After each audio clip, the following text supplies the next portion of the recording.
వేములవాడలో రోడ్డు విస్తరణ పేరిట కాంగ్రెస్ ప్రభుత్వం విధ్వంసం సృష్టిస్తుందని బీఆర్ఎస్ నాయకులు చలిమిడ లక్ష్మీ నరసింహారావు అన్నారు.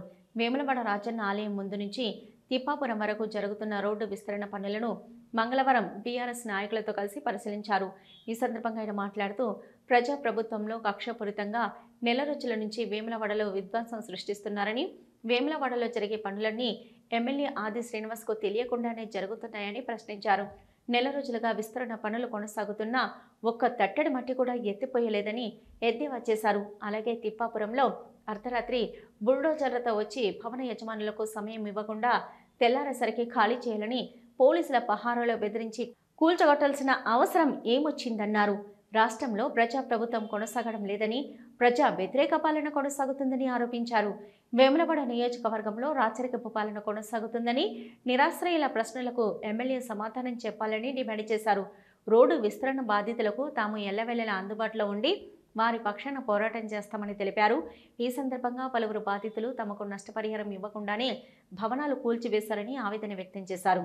ఈ కార్యక్రమంలో నాయకులు రామతీర్థరాజు, సిరిగిరి రామచంద్రం, ముద్రకోల వెంకటేశం, శ్రీకాంత్ గౌడ్, నరాల శేఖర్, గోలి మహేష్, గోస్కుల రవి, వెంకటరెడ్డి తదితరులు పాల్గొన్నారు.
సార్ మరి తక్కువ పోతలేదు సార్, ఓన్లీ మా మూడింగ్ లేదు.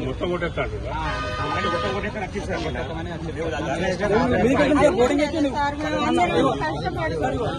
బోర్డింగ్ ఎక్కింది, పైకి ఎక్కింది. 3 సంవత్సరాలు పాటు ఆర్డర్ చేశాను సార్. సార్ ఇది ఆగలేదు సార్, తక్కువ ఫ్రీగా ఇష్టపోని చెప్పినాం.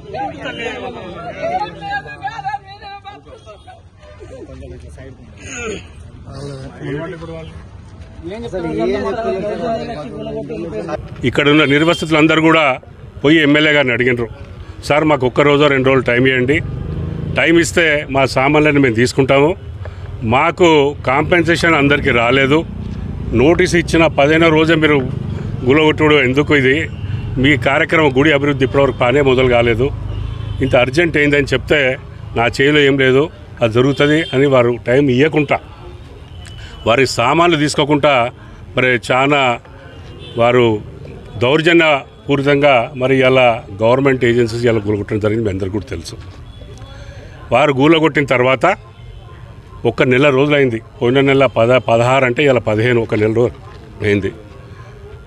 అంత అర్జెంటుగా గూలగొట్టిన ఈ కార్యక్రమాన్ని ఈ నెల రోజులలో ఒక్క తట్టెడు మట్టి కూడా తీయలేదంటే మరి ఏమో ఉద్దేశించి ఎందుకు మీరు చేయవలసి వచ్చిందని మీ ద్వారా గౌరవ శాశ్వతములు నేను ప్రశ్నిస్తూ ఉన్నాను.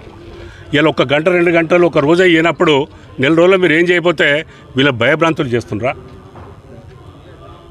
మరి ఇలా ఈ గూలగొట్టిన సంతోషము, దీని వెనుక ఇండ్లు ఉన్నాయి, మరి ఇవాళ ఆ ఇండ్లో ఎట్లా పోవాలి రావాలి, ఎమర్జెన్సీ అయినా కూడా వచ్చిపోయే పరిస్థితి లేదు.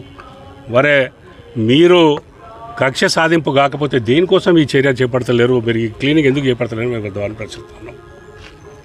ఇదే కాదు, ఇలా నిన్న మొన్న చూస్తే మొన్న ఆదివారం రాత్రి మధ్యరాత్రి బుల్డోర్లు తీసుకొచ్చి పెట్టి తెల్లవారు ఖాళీ చేయాలంటే మరి ఆదివారం రాత్రి గూలగొట్టవలసిన అవసరం ఏముండే?